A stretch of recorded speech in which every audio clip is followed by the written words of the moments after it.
you. So, I think what I'm downloading here is you have a very long-term relationship with this person. Like 10 years, 15 years. And sad to say na nag-flip out yung sitwasyon sa inyong dalawa.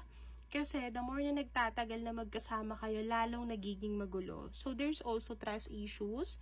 Pwedeng dinala ka niya sa isang third-party situation.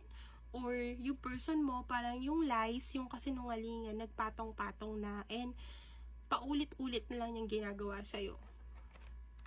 And you have a retreat card here because this person also isolate you. Like, nilayo ka niya sa mga kaibigan mo or pinapili ka niya between you and his friends or your friends, parang ganun.